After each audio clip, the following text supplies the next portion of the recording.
Chaitanya Prabhu Nityananda Jayapataka Shivasadi. The following is a class given by His Holiness Jayapataka Swami Maharaj on September 9th, 1979 in Los Angeles, California.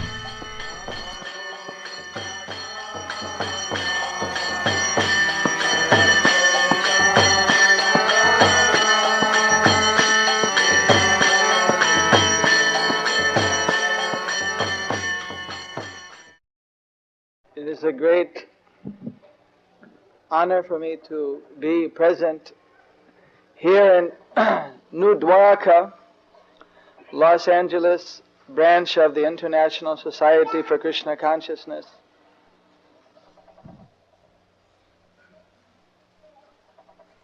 This is 10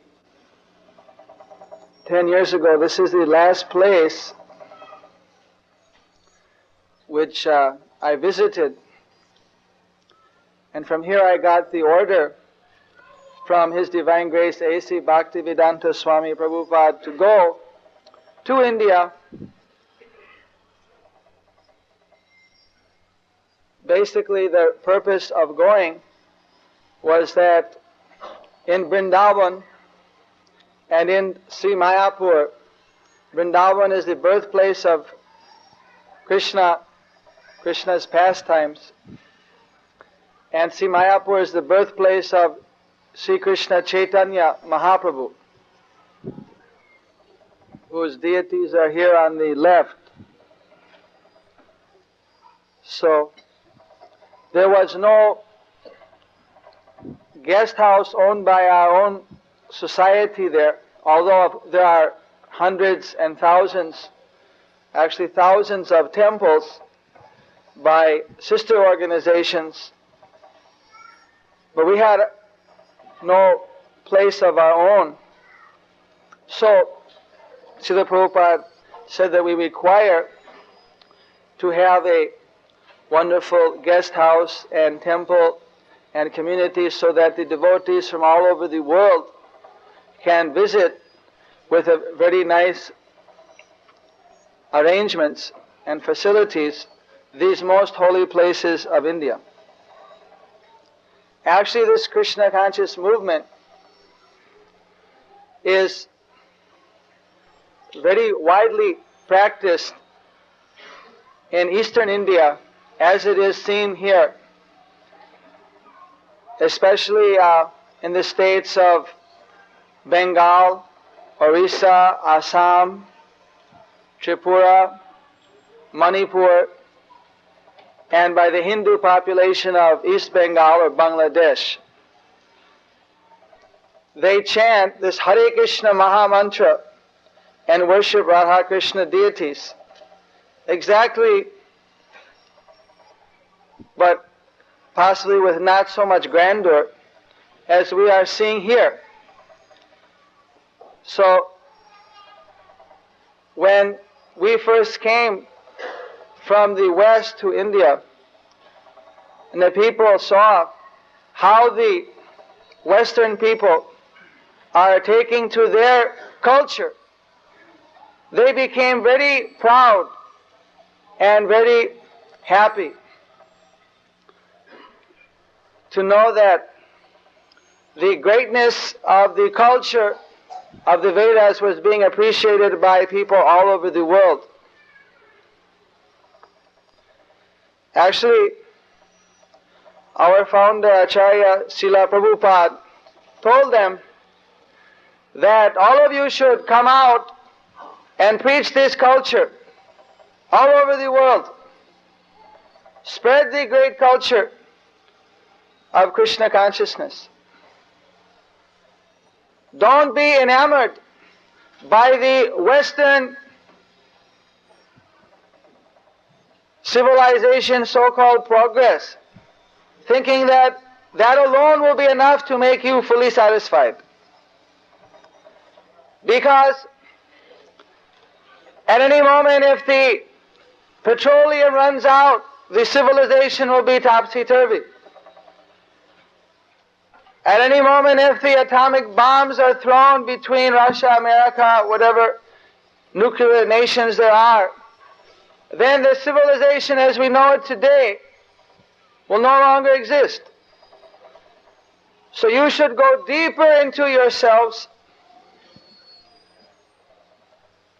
seeing that the Western culture does not give all the answer. Many of the newly educated Indian youth are very much enamored. I see long lines of Indian, because I had to also wait outside recently the American consulate to get my visa. So there was a long line. But I'm only coming as a tourist, so I got immediate visa. But for those, they want resident permit to stay in the West. That's all right, no harm. But the point is that this will not satisfy anyone.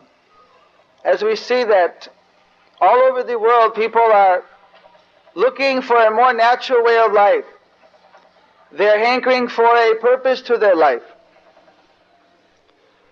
So the vast population of India, 80% are living in the rural communities. Their lifestyle has not changed much over thousands of years. And everywhere we go, we get such a wonderful reception. We get such a wonderful reception. At our recent Rath Yatra festival in Calcutta, the All India Radio announced that, according to their estimate, 3 million people attended. The government gave a holiday in the afternoon so everyone could go for the chariot festival of Lord Jagannath. We had an 8-day festival. Every night at least 50,000 people were attending the program. So when we have our yearly Mayapur festival from all over the world, devotees visit Sri Mayapur. At that time, our Indian devotees, about 700,000 people visit over a period of 3 days to participate in this great ceremony, the birth of Chaitanya Mahaprabhu. Sri Chaitanya Mahaprabhu was born 500 years ago. He appeared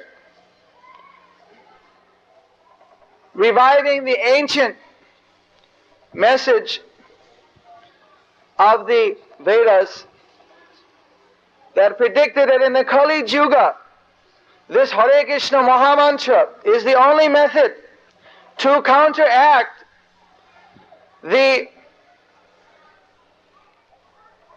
trend of this Iron Age, or Age of Kali. The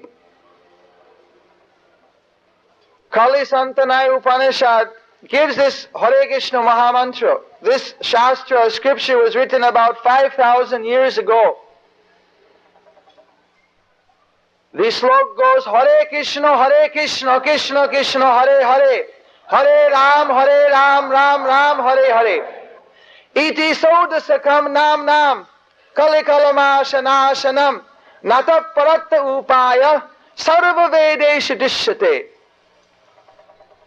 That means, iti means the aforesaid, Saudasakam.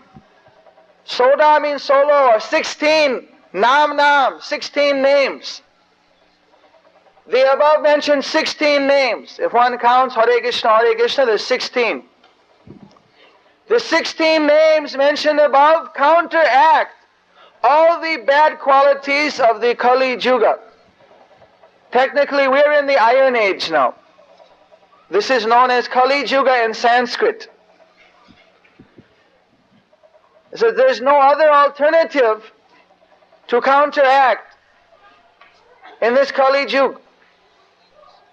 And this is confirmed by all of the Vedic literatures. Sarva Vedeshu Dishyate. in the Narada Pancharatrika, written by Narad Muni, the great sage of the demigods, he states that all of the Vedic mantras, mantra means, mon means mind, and tra comes from the word tran, or delivering. So mantra means to deliver one's mind from materialistic thoughts to the transcendental ecstatic realization of oneself and Krishna, the Supreme Being. So mantra, the supreme or Mahamantra for this Kali Yuga, is this 8-word, according to Narada Pancharatrika, all the mantras combined. Potency has been put in the 8 words of Hare Krishna, Krishna Krishna, Hare Hare, Hare Ram. This 8 words, the first Hare Krishna. So, this has been, actually, although this is widely practiced in Eastern India, actually in Vrindavan, in all over India, this Mahamantra is chanted. And the people in other parts of India may worship Ramchandra, another incarnation of Krishna, or may worship Krishna in different forms. But this Mahamantra is the unifying factor. At the Kumbh Mela, where 33 million people attended the year before last, the Hare Krishna Mahamantra could be heard throughout the whole campgrounds, as well as the chanting of Jai Jagadisha Hari, glories to Lord Jagannath, who is being worshipped here. So, the thing which Srila Prabhupada tried to impress was that just like a railway runs on 2 tracks, the ideal life cannot be one-sided materialism or spiritualism, but has to be the combined spiritual and practical life together. Therefore, he has given the practical life of Krishna consciousness. Actually, we are a program where thousands of our friends and devotees are worshipping Krishna in their home. They have an altar or a picture or a murti established in their house of Krishna, and they open their heart to Krishna. They offer their love to Krishna. They prepare the food in their house very nicely and purely and offer that to Krishna. And they sit down with the whole family, wife and husband, children, and for half hour, they chant Hare Krishna together. This creates a wonderful united mood. This creates a spiritual awakening. This is known as our Krishna Conscious Household Program. So, this is very popular. And this is practiced practically by all the householders throughout India. It should be taken advantage of. While here in America we can live here only so long as this body lasts. When this body is finished, then we again have to take rebirth. We may not take rebirth in America. Where we will take rebirth, that is a very important question. According to the Bhagavad Gita, anyone who is born, he must die. Anyone who dies, he again must be born. So according to our consciousness, according to how we awaken ourselves spiritually, Krishna consciously, God consciously, that will dictate that after this body, what future birth we will obtain. So, along with trying to lead a happy life in this life, which is naturally our birthright, everyone has a right to enjoy happiness to the full extent without causing any harm to others or inflicting pain on oneself. Everyone has that birthright, but one should prepare himself for the next birth. Someone may work so hard to be a president or a prime minister, whether of India or United States. But in his next birth, he may become the bedbug in the chair of that president. He is so attached to the seat, he may become one of the bugs in that seat and have his heart's desire fulfilled. He wants to remain in that seat always.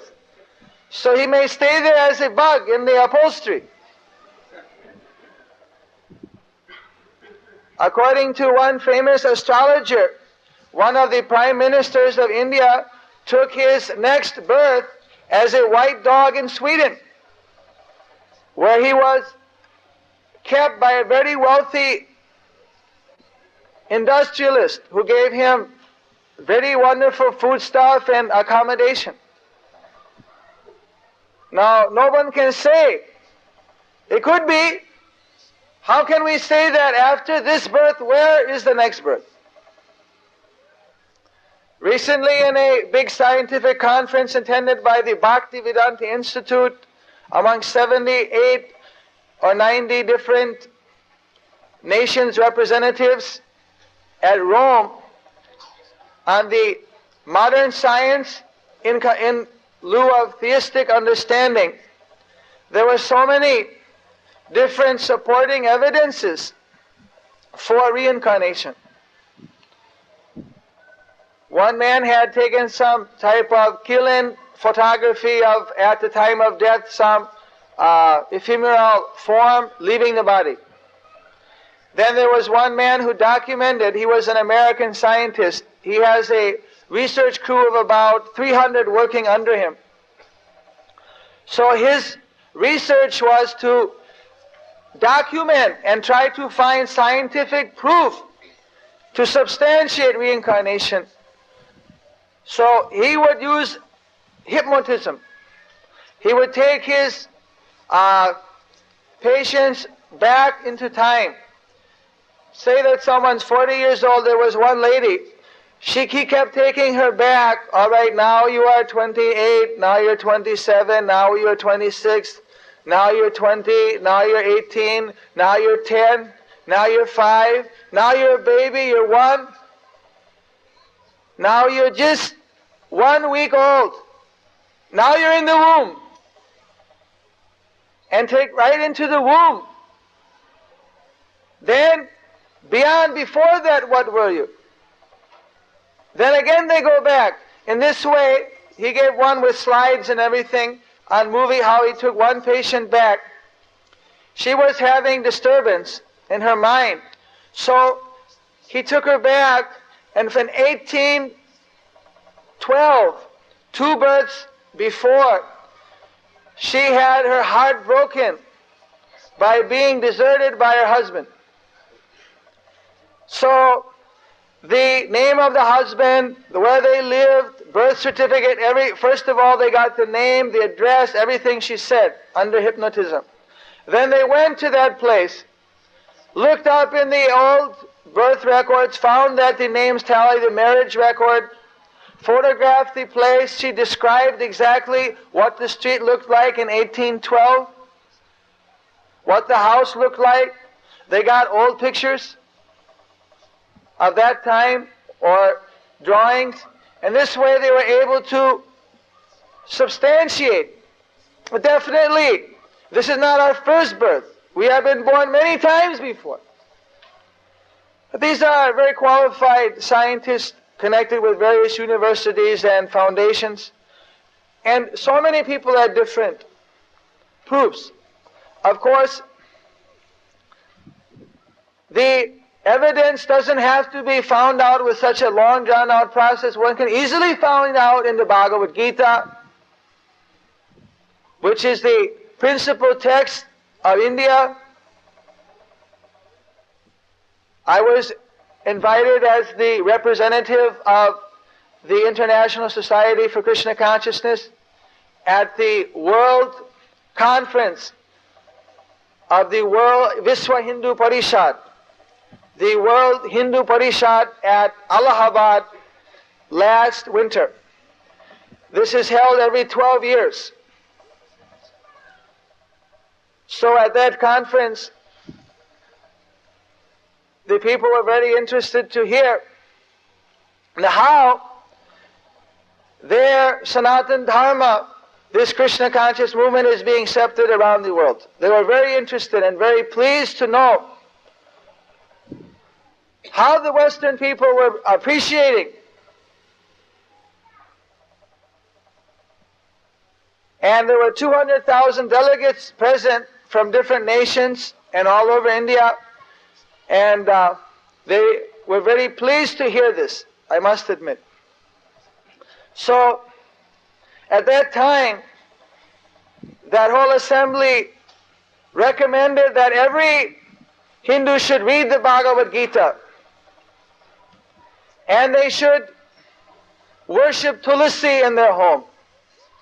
You will find that every day, every Krishna conscious family and every Krishna conscious temple is busily engaged in reading and preaching the tenets of this Bhagavad Gita.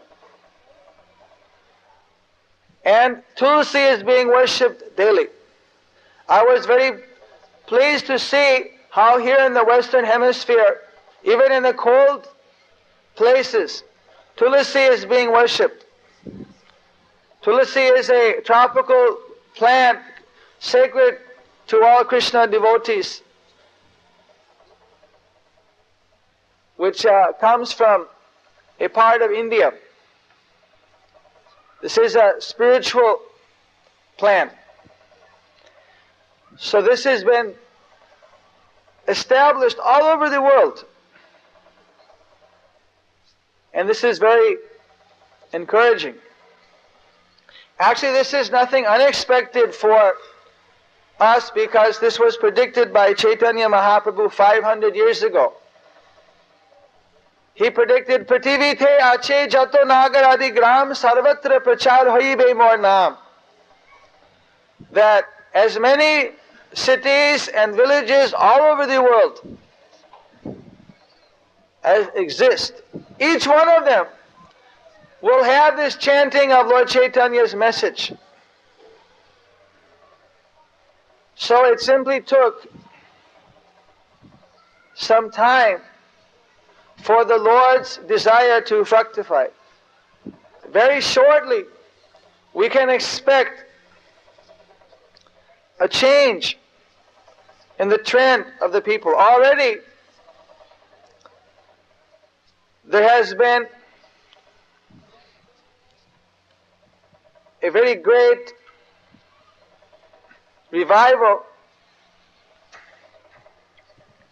in different parts of the world. The country of Bangladesh is 85% Muslim and 15% Hindu.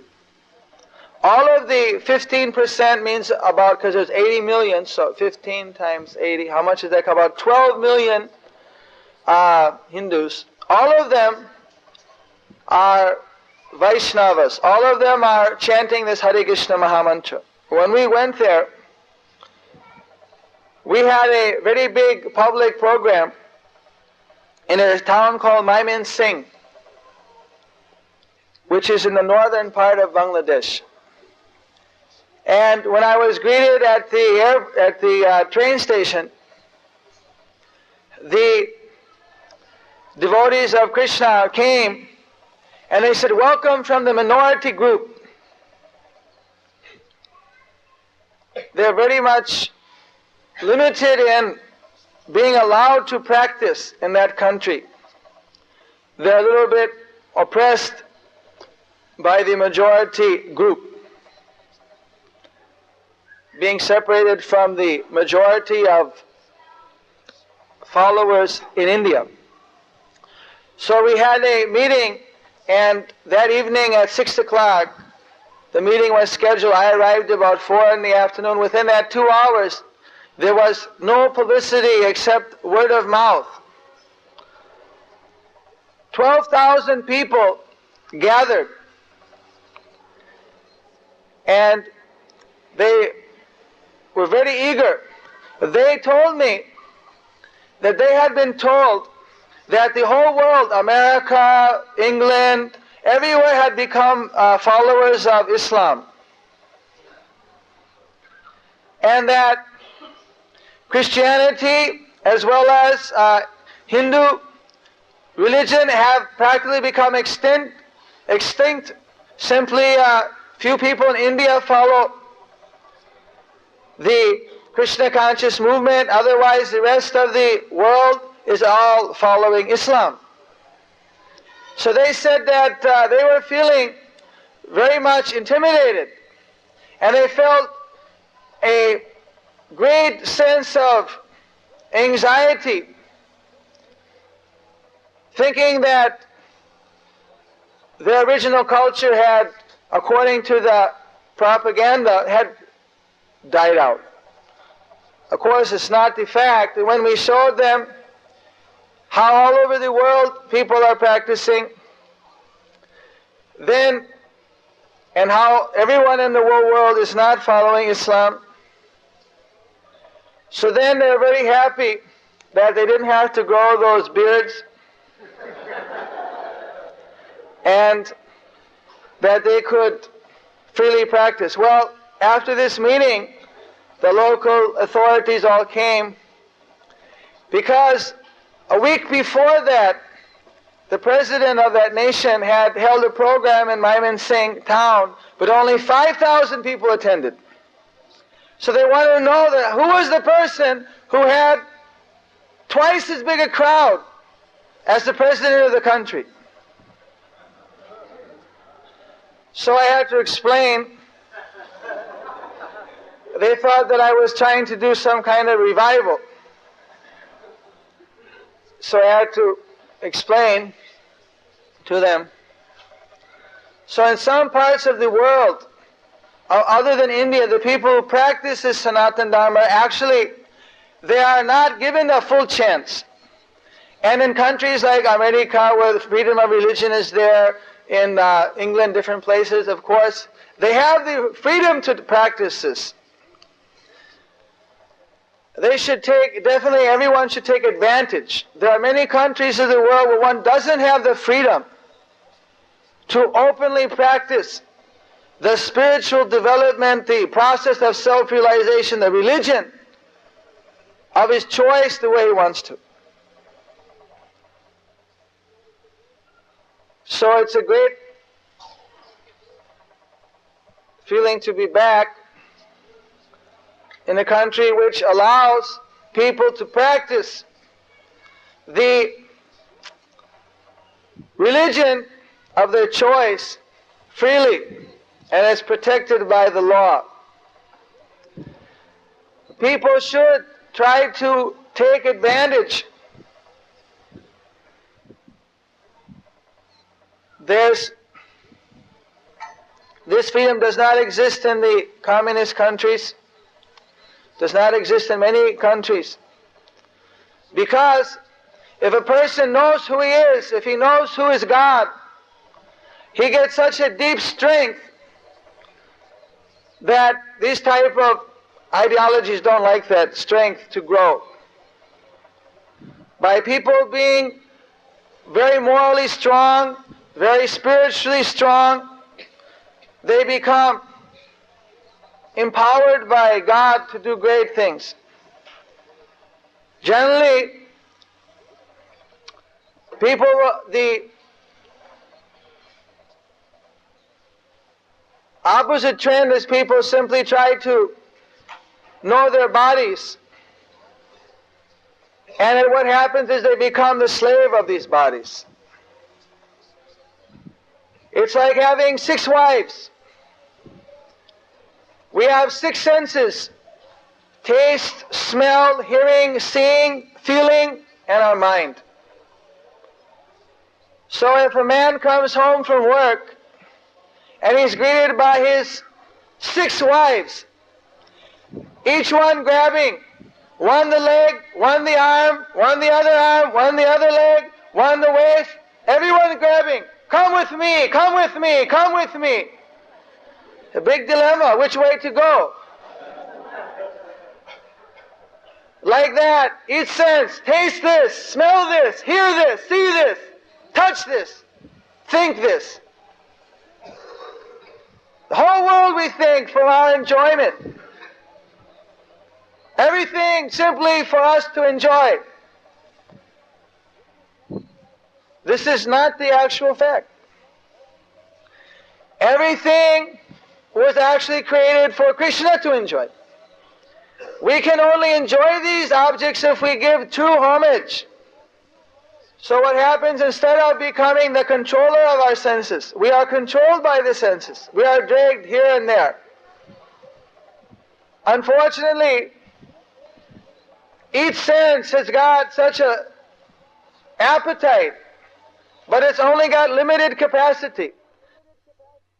I was recently visiting His Divine Grace Jayapataka Maharaj's temple in London, and he served me such a wonderful feast, and my tongue was anxious to go on taking this prasad. But I found that the capacity of my stomach was limited. So after just paying due respect, I had to ultimately stop. You see. I saw in Dallas, there was in St. Louis, there was a restaurant, all you can eat, prasad. But you see, all we can eat is limited. No one can eat so much. But the tongue, our sense, has got unlimited appetite. We can go on feeling, we can go on tasting, we can go on seeing. You see, but actually what happens is that we become bored. The appetite may be there, but the eyes will become tired, the senses will become tired, there's a capacity. The appetite is great, but the senses are all limited. Because we're dealing with limited material instruments. So Krishna consciousness awakens the spiritual taste, where one develops his spiritual senses, and he perceives spiritual realization, spiritual bliss. That is obtained by pleasing Krishna's transcendental senses. Just like the devotees, they're chanting Hare Krishna. And while they're chanting, they feel so joyous. They start to dance and raise their hands. And sometimes they're just shouting, Hare Krishna, Hare Krishna. You see. Not caring what anyone thinks. Because they're feeling great joy from within. You see. So this is natural. This is not artificial. So our principle is that everyone should chant Hare Krishna here with us, in their home, on the street, on the bus, in their car, on the plane, anywhere, in the closet, in the field. No restriction. Anytime, day, night, morning, noon. And after chanting, like today, come and take a feast. Eat plenty of Krishna prasad, the spiritual food stuff, supernatural food stuff. So this is a very natural process. And then if one is a little philosophical, if he wants to go deep into the subject matter, what is this universe? Who am I? What have I come here for? Where am I going? And then read these books. Study from His Divine Grace, Srila Rameshwar Swami Maharaj, the Acharya here of Los Angeles. He'll give you deep insight into these teachings, how to fulfill one's life fully. Actually, I have come here simply to get his association and some advanced teachings from him.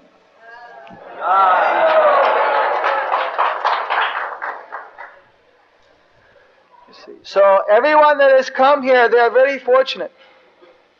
Don't think that you have come here by accident.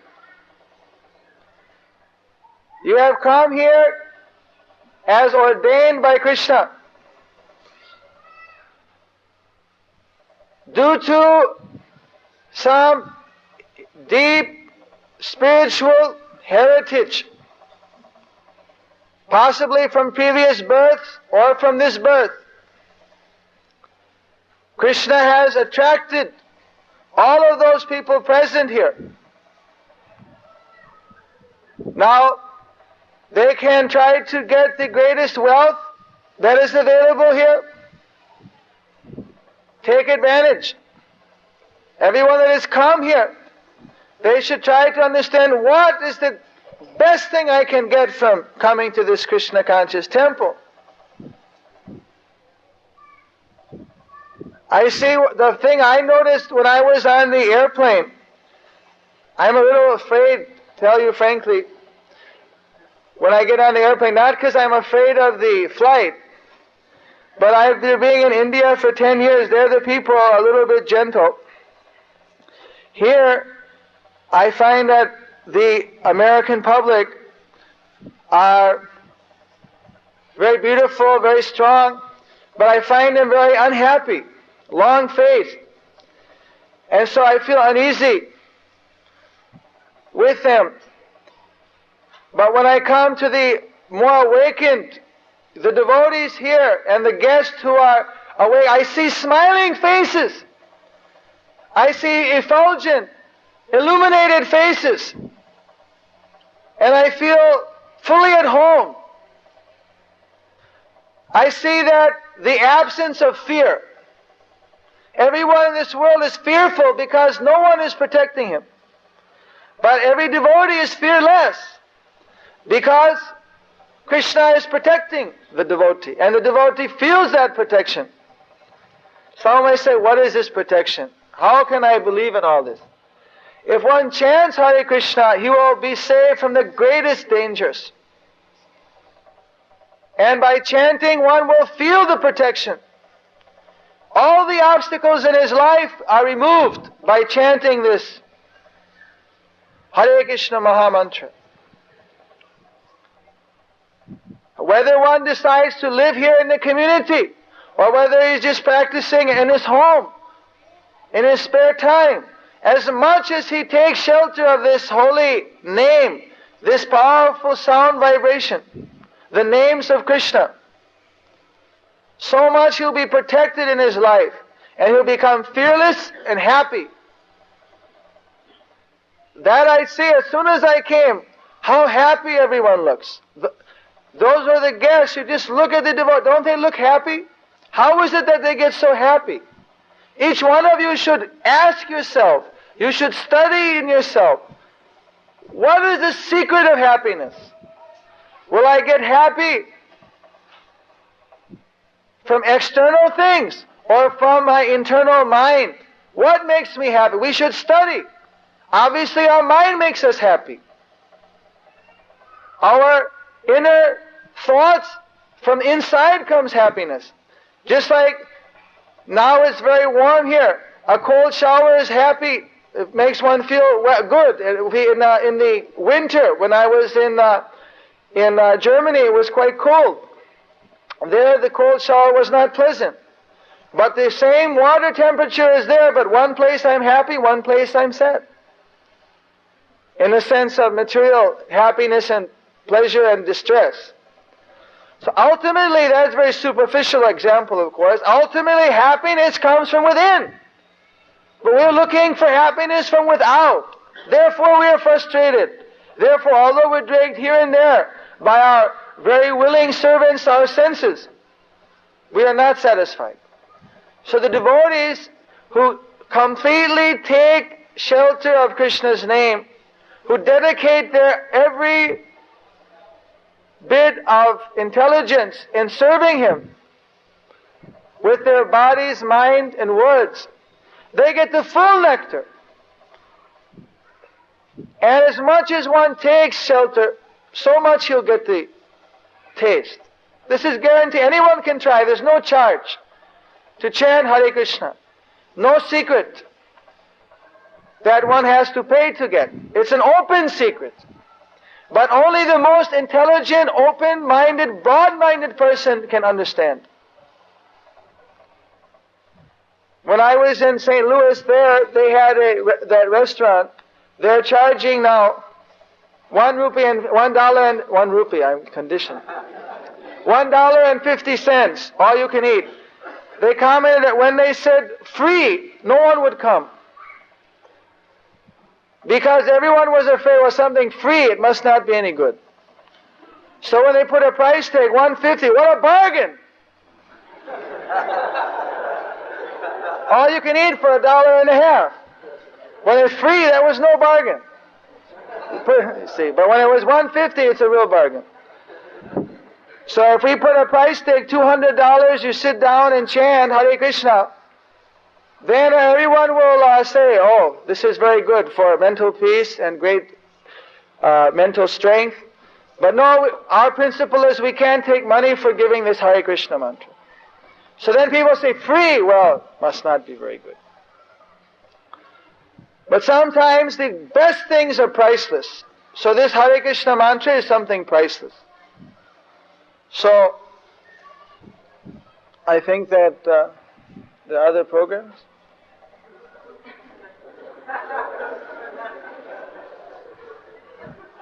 Everyone must be hungry.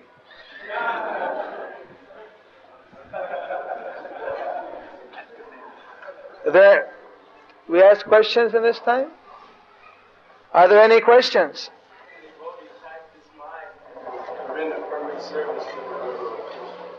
How can he attach his mind?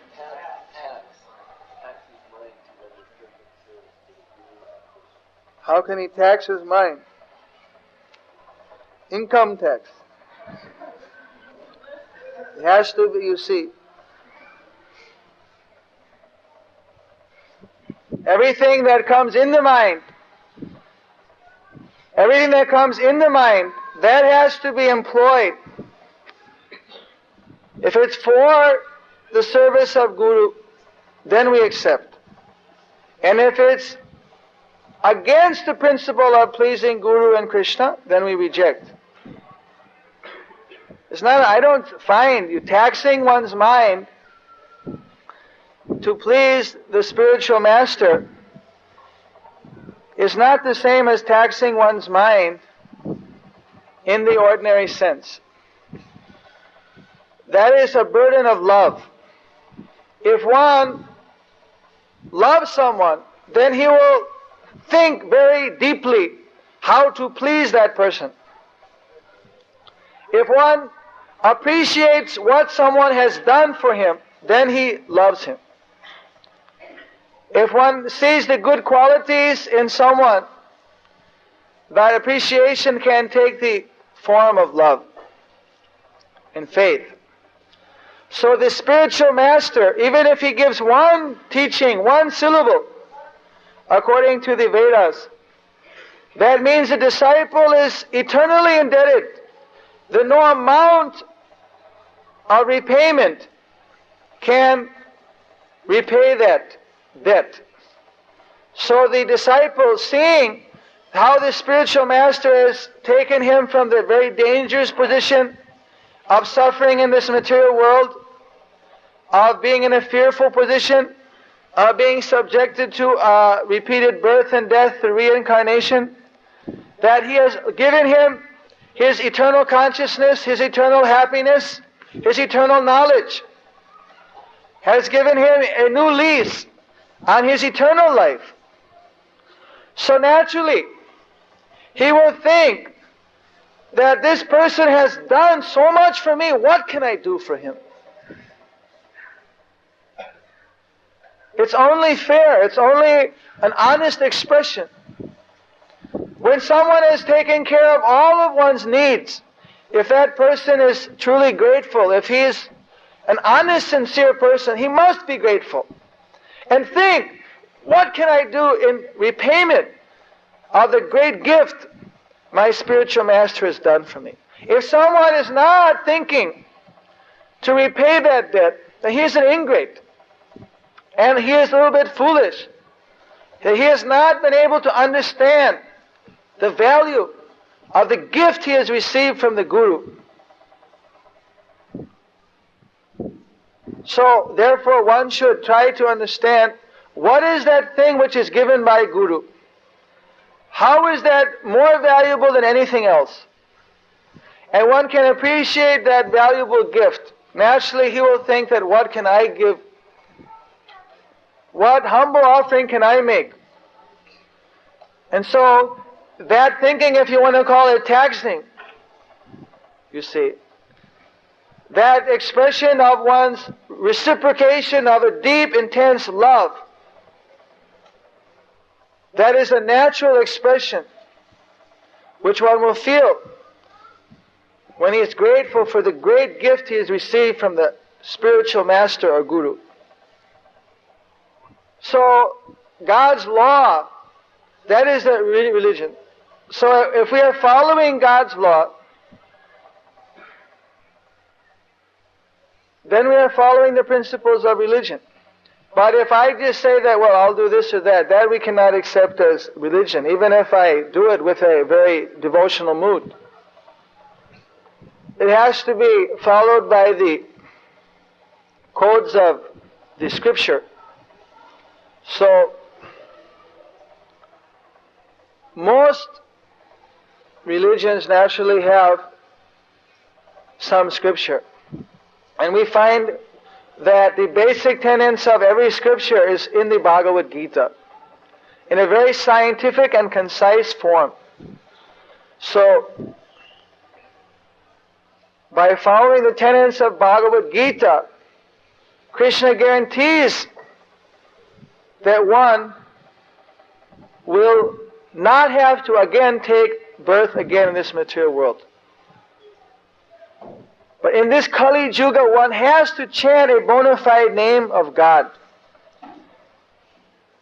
Now whether one chants Krishna, Ram, Govinda, Madhusudan, Hari, whatever, there are millions and millions of names of God which are authorized by the bona fide scriptures.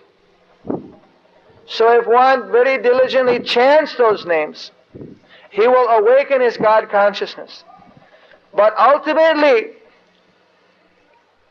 to get complete liberation or freedom from this material world, one has to find a bona fide spiritual master and accept training from him.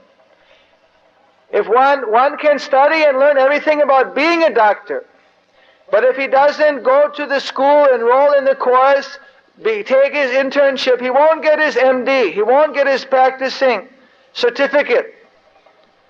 In the same way, one can study or he can do a little bit and that will help him on the way. But if he's really serious about finishing up in this life, then he has to go to an expert. He has to go to a qualified spiritual master and accept training from him. He should first of all, he doesn't have to initially commit himself. He should just take the training for some period of time. And when he's thoroughly convinced, then he should make a commitment and go deep into the. Once one gets initiated by a bona fide spiritual master, then he's guaranteed that in a very short time, his whole material cycle of birth and death is finished. without a bona fide instructor or spiritual master, there is no hope to get out of this material world. One may make some advancement along the path. Ultimately, one has to find a bona fide teacher who is acting as a pure representative of God. This is confirmed by all the scriptures. And that teacher will give him the suitable service, the suitable method whereby he can purify himself of his anarthas, his unwanted material contamination, and give him true spiritual wisdom. To try on one's own by hit and miss is a very dangerous and very painful way. And to take the shelter of a bona fide spiritual master is sure, easy, and very quick. One can immediately feel in a very short time the change in his consciousness upon getting the shelter of a bona fide spiritual master and following his instructions explicitly. Just like if we cook, today you're going to have the feast. The way it's prepared, they put in the water, they put the spice, one after each. There's a method. If one follows the method, then it tastes very nice. If one puts too much fire, it'll get burnt. If he puts too much salt, it won't taste well. Won't taste good. So there's a system. In the same way, one has to learn the system of becoming freed from this material world, from the expert spiritual master. If one tries on his own, even in cooking one may succeed, but in this science one cannot succeed. And cooking, you'll have to eat a lot of burnt food. If you get an instruction from a qualified cook, it's very easy. So you should find out someone who knows this science.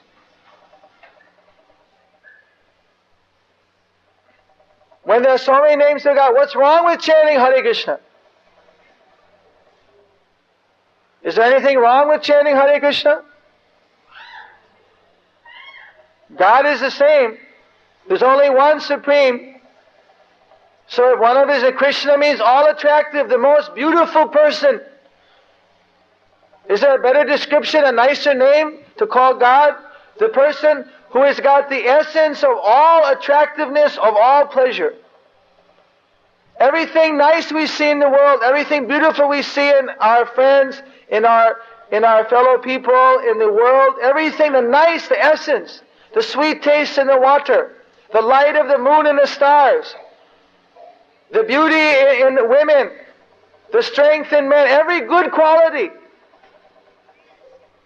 You see, all the attractive qualities are present in God. And so the name Krishna means that person who is all attractive, reservoir of all pleasure. What a wonderful name.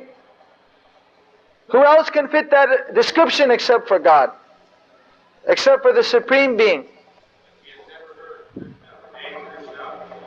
I'm not setting myself up to contradict your position because I truly believe it. I'm asking, I'm only exploring the depth of your understanding. I'm asking again, in what? Well, there's 5 different kinds of liberation.